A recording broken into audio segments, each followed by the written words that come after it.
Whilst a family setting is meant for peace, safety and security, the opposite is the reality for many, and many of whom would not dare speak about their various agonies. But tired of abuse, Alice Msangaambe, 47, wife to Positani Laimoni, 49, has had to speak about her troubled and oftentimes violent relationship with her spouse. Besides accusing him of violence, Msangaambe attacks her husband of unjust conduct, alleging he uses proceeds from their agriculture earnings for his extramarital relationships. My husband is very abusive. He beats me all the time when we have an argument. Months ago, he nearly killed me, or I should say I died and rose from the dead. However, her only option left is to stay with the violent, abusive husband for the 7 children the couple has, in spite of living with her near-fate injury on her skull. Used a panga knife to hit my head. I fainted, and when I woke up, I found that people had already started gathering here at my house. They thought I was dead. Look here, this is my scar. I nearly died from this. It has been my wish to leave my husband, but I'm still here because of my children.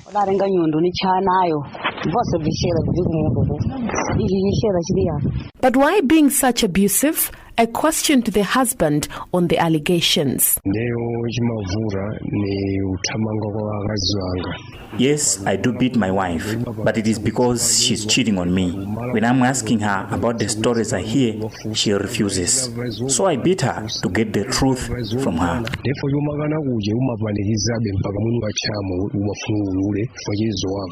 As it would seem, gender-based violence seems to be on the rise in Malawi, affecting all facets of the society, women, children, and even men. One of the cruel tales in this story is that of a 35-year-old Luseka Mpeta who hails from BP village in the same district, Dowa.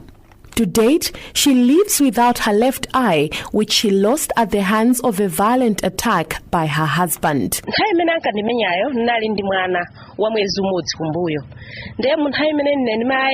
I got married in 2003, and it was in 2013 when I had an argument with my husband over a bag of tobacco, which I had planned to sell in order to take our child, who was 1 month old, to the hospital. He was not in agreement with that, so he started beating me and hit me on my left eye. That's how I lost this eye. I reported the matter to the police. It later went to court, but until now, I'm yet to get justice. The man left me. I hear he's married in the wrong way.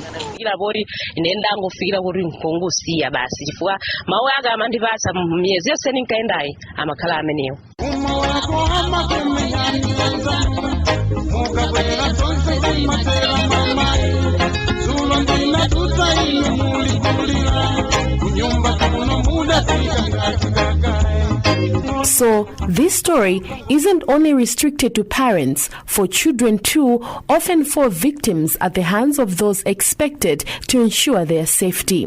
The story of Sileni Tsinzina, for instance, from Dowa district, she lives traumatized for the day her uncle raped and impregnated her. But the worst was yet to follow.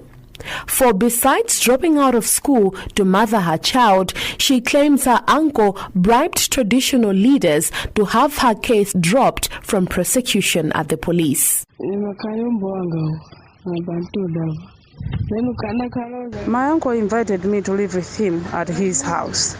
And one day as I was sleeping in my room, I saw him entering the room. He did not talk to me. He just took off my blankets and raped me. I was 17 at the time and in standard 8. Now my child is 4 months old, but I'm no longer going to school because of what happened. And Christina Gabidoni, a mother, blames traditional leaders for suffocating justice for her daughter. The chiefs let my daughter down. We reported the matter to the police, but our traditional chief, Group Kasalika, went to the police and closed the case, saying he will solve it here at home. He then summoned the uncle and told him to pay 80,000 kwacha. This was being done in our absence. So then the uncle paid the money to the chief and he was left to go.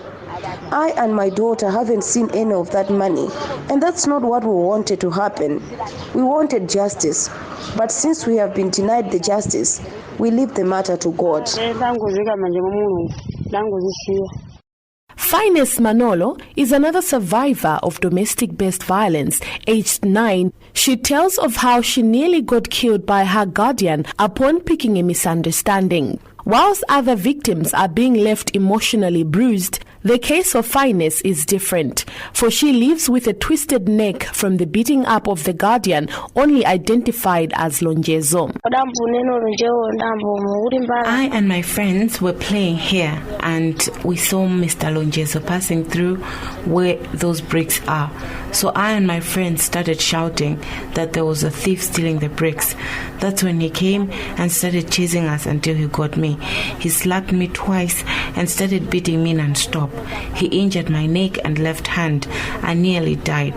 When my mother came, she took me to the hospital and the matter was reported to the police, but Group Nyama and Kasalika went to the police and closed the case, saying they would resolve it as it affects 2 of their children. Then they told Lonjezo to compensate me with 60,000. He paid 35. My mother was given 20,000, and the 15,000 kwacha went to the chiefs. He hasn't paid the rest of the compensation until now. I'm still facing problems with my neck and hand because of the beating I got. Whilst confessing the offence, Lonjezo says he is compensating his victim through traditional chiefs. Yes, it is true that I injured her, and I regret what I did. She is too young. I wasn't supposed to fight with a young child. I'm still looking for money to save the compensation balance. So, what's the gravity of domestic and gender-based violence incidents being registered? Beth Ayonam, chairperson for Kasalika Village Development Committee in Doha, has one side of this question. Gender-based violence is still on the increase in this area, and this is because of traditional leaders who go to the police station to close GBV cases, saying they will solve them at home. This has helped promote the malpractice because others are not afraid to commit a crime after seeing how the chiefs handled similar crimes. So as Village Development Committee, we are trying, but our chiefs are the problem. And then Group Village Headman Kasalika has another side of this story. Sometimes this happens because we do not have the expertise to deal with the situation. Like the case where the uncle raped the daughter. We said the matter should be handled at home because the parties were okay to have the matter settled at home. So after we discussed, we agreed that the uncle start providing support to the girl and the child. And we also fined him 80,000 kwacha. So sometimes we look at the gravity of the cases and we close the case at the police and settle them here.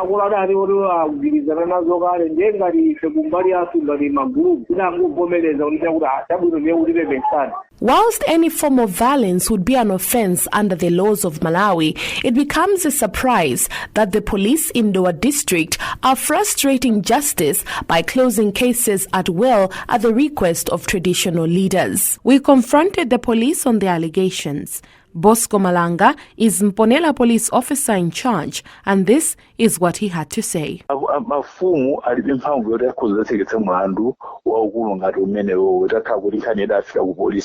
There is no way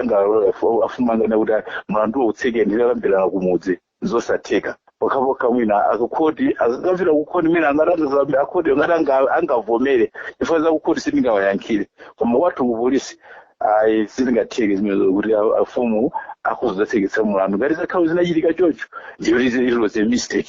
To every problem, either way, there must be solutions. If not from the state, then stakeholders. Hence, Grace Ahara, Media and Public Relations Officer for National Initiative for Civic Education, speaks of interventions they are putting in place to arrest the vice. Through the Spotlight Initiative project, which is funded by the UN Women, we've been able to raise awareness about sex and gender-based violence And also we're raising awareness about harmful practices that contribute to sex and gender-based violence among women and girls. As NICE, we're focusing on raising awareness and also dealing with harmful practices. So far, we've reached out to a number of stakeholders. We have trained community radio station producers in the 6 implementing districts that I've just mentioned. The producers will be able to get content and air programs that will contribute to raising awareness. We've also been doing awareness meetings with traditional leaders, religious leaders in all the districts, and all stakeholders like the police and also Ministry of Gender. So we don't work in isolation, we work with other partners. We are aware that in the districts there are also other partners who are also doing the Spotlight Initiative projects. So we work together with those. Whilst appreciating respective roles stakeholders are playing, Social Welfare Minister Patricia Galiati says government is doing all it must to Malawi a better and safe place for all. All those are supposed to be arrested. The chief, the uncle, they're supposed to be arrested. But also, how can the police allow that? Police who are the custodian of the protection of the Malawians, how can they allow to withdraw cases and they agree to settle at home? They are the enforcers, so they are wrong as well. The police are wrong. They might also that maybe they've written something out of it. We need to find out. Tell me the phone number of the police officers. I'll ask them to go and get hold of the man and the chief as well. And that's corruption. Let the anti-corruption bureau come in, no day, because the chief received 80,000. And why should the police allow the withdrawal of the case knowingly? And that we have the legislation binding to that. And we have rampant cases of defilement. All this said, it's time to safeguard policies and enhance structures that facilitate the safety of every single person in this country.